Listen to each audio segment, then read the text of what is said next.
Hello, magical people. My name is Luminix, and in this video, I'm going to talk a little bit about pride, and I'm going to talk a little bit about hate crimes. I'm going to start with pride, though, because I feel like 2025 is a time for us to remember that Stonewall and the LGBTQ plus liberation movement started as acts of protest. And this year, especially above and beyond others in my lifetime, I feel like it is important to be vocal about where one stands. And where I stand is in support of LGBTQ plus folks. And this year, due largely to the political climate, I think we will see a lot less corporate involvement in Pride, which is right around the corner. And I, for one, am okay with that. I think the benefit in years past, from my perspective, of having corporate representation at Pride is because queer folk be everywhere, and lots of queer folk work for these corporations. And so, in that way, it was inclusive. But I feel like instead of it being a situation where those LGBTQ plus employees or members of those companies or organizations being it an opportunity to highlight them, it really, just as the way capitalism does, kind of ended up more being that this was a place for those corporations to tout their values. And now that we are in a time where it is no longer popular to have values, apparently, I am happy that these corporate presences will no longer be as visible, although I do hope that the queer folk that work at those organizations continue to individually participate in pride activities, of course. So, in this political climate, I feel like one of the responsibilities I feel for myself is to thrive and to visibly thrive and to exist in joy despite the bullshit that the world is throwing at me and my brethren right now. Which brings us to the hate crimes portion of the video. So, about a year ago, myself and several other people were victims of a hate crime, an assault. It was both a physical assault as well as verbal assault.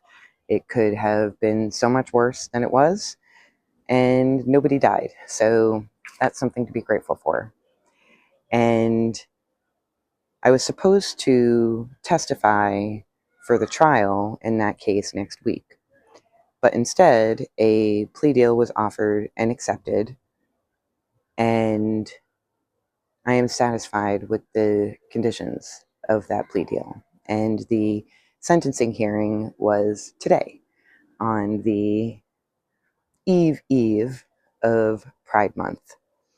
And so I went to the sentencing hearing, and I had prepared some remarks. I also did a little bit go off script, but myself and a couple of the other victims did make victim statements to the judge and the assailant and attorneys. And I just wanted to share that with you because so much of my journey is about seeing myself, being willing to be seen. Heck, even just taking up space has been a challenge for me for a large part of my life. And so I feel like, especially in light of the timing that it is 2025, we are on the cusp of Eve season. And I just wanted to share with you the remarks that I shared at the hearing today. My name is Luminix, and I wanted to share some thoughts with you today. Luminix is not a name that was given to me in the mid-70s, but instead was a name I claimed for myself. A lumen is a measure of light, and Nyx is the goddess of night. And this confirms my obligation to try and bring light to my own darkness and my own darker experiences.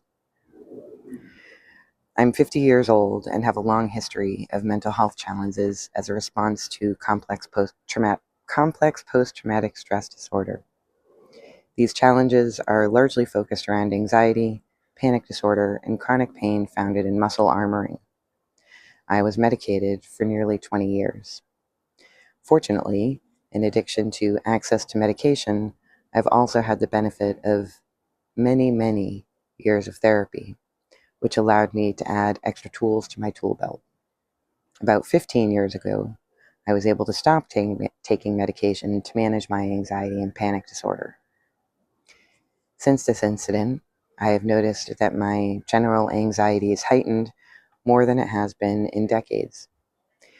My hypervigilance has also increased, and these things have also brought an exacerbation of chronic pain, largely attributable to the aforementioned muscle armoring. As a result of this additional stress and heightened anxiety, about 8 months ago, I decided to go back on anxiety medication.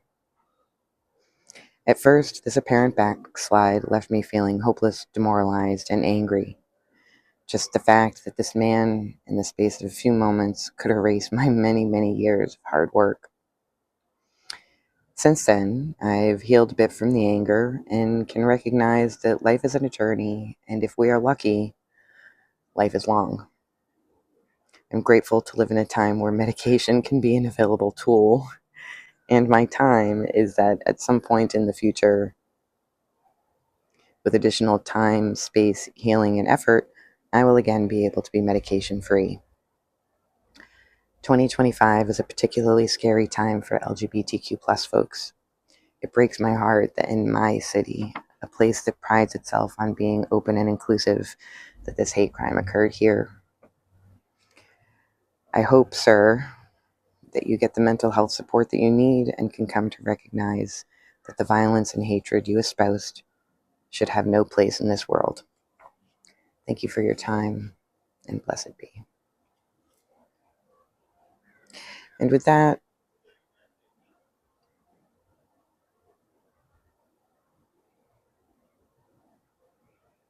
I feel I have some closure on this, which doesn't mean that the lingering effects won't continue to linger, but at least I can wrap this up into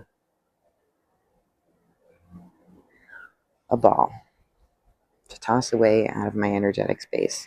So I am going to rip up this paper and then safely burn it and have a little bit of a ritual with myself to clarify the intention of closing this matter up and moving forward, which does nothing to negate it. And we'll see. But anyhow, thank you for giving me the opportunity to share that with you. I hope the best of you, I hope that all of you magical people have the most excellent Pride season. Whether you are an LGBTQ plus folk yourself, whether you're an ally, even if you're a hater, maybe this will be the year that something sinks in and you recognize that that hatred you hold isn't necessary, harms not only others, but it also harms you. Not that I realistically think any haters are going to get this far in the video. I mean, we'll see. But regardless, magical people, thank you for taking the time. I just realized that I forgot to take off my mirrored sunglasses so you can see how the patio is a little bit of a disaster right now, but it is a working space disaster, and that is beautiful. So I am going to get myself back to the garden. As you can see, it's fucking gorgeous. And so again, back to attempting to thrive and cultivate joy in my own life. And I wish the very same for each and every one of you. Till next time, as always, don't forget to be kind and gentle with yourselves, and I will see ya.